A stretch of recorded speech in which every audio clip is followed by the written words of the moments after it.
Welcome to the HR Empowerment Podcast, where we will uncover strategies and new insights from HR professionals who discuss up-to-date regulations, best practices, and the most pressing topics like diversity and equity, leadership, dealing with difficult situations, and much more that affect your bottom line and business. Thanks for joining us.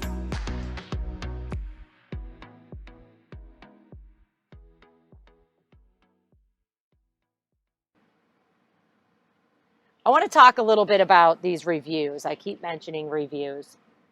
The one thing that I want to make sure you walk away from today is to know that ratings in these reviews, these formal reviews, they're mostly a reflection of the reviewer.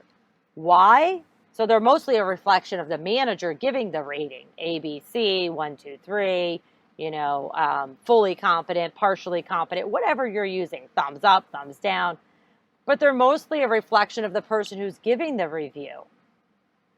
We need to educate anybody who's involved in the review process. So that means the employee as well. We need to educate them on what the ratings mean. I hate reviews because they're always outdated. They're too late and nobody likes them. If you have a review that's very poor, fair, good, or excellent, everybody wants to be marked excellent, and rarely do we mark everybody excellent, because if we did, then we'd have the best employees ever. What I see, though, is a manager's uncomfortable marking them good or fair, and so they mark them excellent, but they're not actually excellent because we don't know what that means or what it's connected to. If your reviews are connected to pay increases, then everyone's going to want to give their employees the highest pay increase unless they know that it's not connected to there, and so they may give them excellent just to give them a higher raise. I personally like to not have reviews connected to compensation right away, so that we take away that motivation to rate people higher to give them raises, or to rate them lower to save money. So let's just do the reviews and then take a step, maybe in the next quarter, to talk about compensation and how it's related to how people are doing. HR has to simplify rating systems and the processes. In order to do that, I encourage you to create some kind of committee or task force to get buy-in of okay, we're going to overhaul our review process.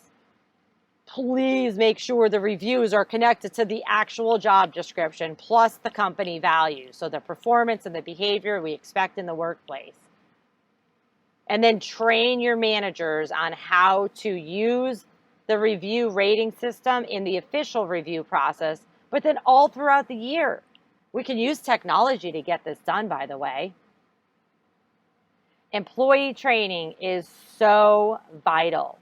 We have to not only train managers. So in order to get the complaints out of the HR department, we have to first and foremost train managers, directors, whatever titles you use. But then let's go the next step and train the rest of these human beings in our organization. Let's train employees who don't have management titles. Let's train them on how to resolve conflict on their own. Let's train them on how to deal with differences in the workplace. Different generations, different cultures, different personalities. Then let's train them, on company policies. That one-day orientation, let's face it, it's probably about 2 hours. Hey, welcome to the team. Here's your orientation. That's not an orientation. That's just some HR paperwork. Orientation or onboarding, however you want to call it, should take 3 months at a minimum. If you're shoving somebody into training in 1 week, that's going in one ear and out the other. And they're going home from work that whole week complaining to their friends or spouse that this is so boring. They're not retaining it. So please spread that out over the course of a month, 2 months, 3 months. Make sure you're training all your employees on your company policies, because here's another thing that goes in one ear and out the other. That handbook, nobody reads it. I'm sorry, I write the handbooks and I know nobody reads it. So make it easy, make it friendly language, make it accessible to actually read if they are going to read it. But how about we do some training on the policies that are important, such as reply all emails? why, employees should know up front that we don't do that here. And you shouldn't go, well, it's in the handbook, because nobody's reading the handbook. I assure you, nobody's reading the handbook. A few personality styles may read the handbook. I take that back. But for the most part, nobody's reading the handbook. It's overwhelming. It's probably outdated. It's boring. And it's using language that nobody understands. So another thing is, let's change that too. We need to train employees, just like we did managers, on the expectations of their job. What are your performance expectations?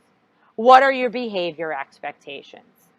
Make it super clear so there's no ambiguity. Just like company policies, like the reply all email and even how to take PTO, how to use PTO, things like that, train your employees on department and company processes. So HR may not be involved in this, but HR may be the one that's making sure it gets done. And then finally, with the employee training, make sure your employees know who to go to with complaints and concerns. And it's rarely is it always HR. HR is going to be for the super serious things, harassment, discrimination, maybe timesheet issues, if HR handles timesheets. HR doesn't always handle payroll. Another thing that you want to train both your managers and your employees on, but definitely your managers, is how to squash gossip and rumors. Why?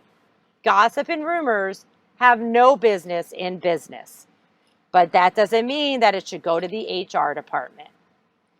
Managers need to learn how to uncover facts, and while also dealing with people's emotions, but uncover facts and to squash gossip and rumors. Gossip can take your entire department and company down. So let's just say one or two people got let go for performance. Now there's a rumor that there's a giant layoff. Do you think this can affect productivity? Absolutely. Do you think this affects morale? Absolutely. Do you think this actually gets employees to start looking for a new job and walk out of your organization? Absolutely. This is why we need to squash gossip and rumors. We need to address it head on. Now, we're not going to go and tell people why someone got terminated, right? Now, if there is a layoff, you need to tell them, yes, there was a layoff, but we're done doing layoffs. There's not going to be any more. Or, hey, we don't know. There could be more. Be honest. Sure, you risk losing people, but I'd rather you be truthful and respectful. People will figure it out. Going back, though, to the gossip and rumors that maybe aren't related to things like layoffs, but they could just be gossip and rumors about each other. Here's the thing. If we don't hold people, toxic employees, accountable, they ruin your organization. As many as 60% of workers are not fully engaged at work. That's per Gallup. So now there's gossip and rumors thrown into that. That's going to go up higher. Toxic employees don't usually know they're part of the problem because you haven't told them and you haven't held them accountable for their behavior. When people are not engaged at work, you lose money, billions of dollars a year. And then remember, if you're not holding toxic employees accountable, they're still going to continue to destroy your organization, and they're not walking out the door because they think life's great and everybody's their friend because everybody wants to hear from them. So people quit yet stay. They're physically present, but they are very costly and unproductive. So we need to make sure that while we don't want HR to be the complaint department, we do want employees to be able to share their concerns. So make sure your employees know where and to whom they can share their concerns and frustrations. And occasionally that might be the HR department. But HR, make sure you let the employee know what you are going to share with the manager, so that they don't just keep coming into your department to say, oh, I don't want you to tell anybody, but here's what's going on. So encourage them to share their concerns and frustrations, but then let them know that you are going to be transparent. And if they're just there to gossip with you, then they will eventually stop gossiping and coming to you. Let them know that you're interested and concerned by listening, but then be transparent of who you're going to share this information with. I personally prefer not to have anonymous complaints, because if you have anonymous complaints all the time, then how are you going to address the issue? How are you going to go to the problems, the people that are causing the problems, and address the issues if it's always an anonymous complaint?